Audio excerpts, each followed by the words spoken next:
ఈ మధ్య కాలంలో చూసుకున్నట్టయితే ఆలుమొగల దాంపత్య జీవితాలు మొత్తం రచ్చకే దారితీస్తున్నది. ఎవ్వరు కూడా చక్కగా ఉంటలేరు. నెరీ ఓపిక లేకుండా ఆలుమొగలు మెదులుతున్నారు. ఏమన్నంటే చాలు వాళ్ళతోటి వీళ్ళు, వీళ్ళతోని వాళ్ళు, ఒకళ్ళకొకరు పొంతన లేకుండా ఎవరికి ఇష్టం వచ్చిన వాళ్ళతోని వాళ్ళు అక్రమ సంబంధాలు పెట్టుకొని అడ్డమైన ఖాతాలు వాడుతున్నారు. మరి ఇప్పుడు ఈ ముచ్చట ఎందుకు చెప్తున్నావనంటే ఇప్పుడు మనం చెప్పుకోబోయే ముచ్చట కూడా గసువంటిదే. ఈ మధ్యకాలంలో భార్యాభర్తల మధ్యన ఈ లైంగిక కేసులు ఏమైతే ఉంటాయో అన్ని బాగా ఎక్కువైపోయినాయి.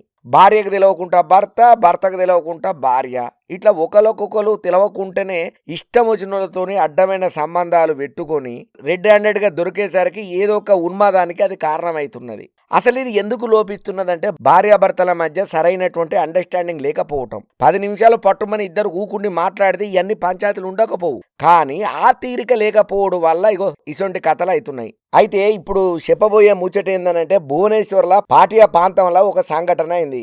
అయితే అక్కడ ఉన్నటువంటి ఒక హోటల్ రూమ్ లా ఇద్దరు బెంగాల్ అమ్మాయిలతోని మొగుడు మంచి రొమాంటిక్ మూడ్ల రసవత్తరంగా స్టోరీ జరుగుతున్న టైంలో పోలీసులకు సమాచారం ఇచ్చి పోలీసులతోని పోయి రెడ్ హ్యాండెడ్ గా దొరకబట్టింది మొగుడిని. మరి ఆమెకు లూప్ ఎవలిచ్చిల్లో క్లూ ఎవలిచ్చిలో తెలియదు గాని మొత్తానికైతే మొగుడు ఏ రూమ్ లోనైతే బెంగాల్ అమ్మాయిలతోని ఎంజాయ్ చేస్తున్నాడో రస పట్టులు ఉన్న టైంలో డోర్ను బద్దలు కొట్టి మరీ పట్టుకున్నది. ఇక దన్ననే రూమ్ తెరిచినోళ్ళే లోపల ఉన్నటువంటి సామాన్లను చూసి షాక్ అయ్యిలో అక్కడ ఉన్నోళ్ళు.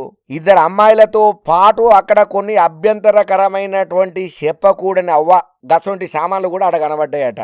ఇంకా అంతనే కాదు, కొన్ని మందు బాటిల్లు కూడా కనబడ్డాయట. ఇక ఈ కథ అంతా ఎప్పుడయిందిరా నాయన అంటే తెల్లవారుజామున 3 గంటల ప్రాంతంలో హోటల్ గదిలో ఇద్దరు అమ్మాయిలతోని భర్త ఉండుతోని రెడ్ హ్యాండెడ్ గా పోలీసులకు పట్టించింది. ఇక అట్లా భార్య ఉన్నట్టుండి రెడ్ హ్యాండ్ గా దొంగను పట్టించేసరికి నేను చచ్చిపోతేనే నేను బతకను, నీ దగ్గర నన్ను ఉండనియ్యవు, నువ్వు నాకు సుఖమియ్యవు, నన్ను సుఖపడనియ్యవు, నేను చచ్చిపోతా, నేను బతకా ఆయన కూడా పిల్లాన్ని బ్లాక్మెయిల్ చేసిండట.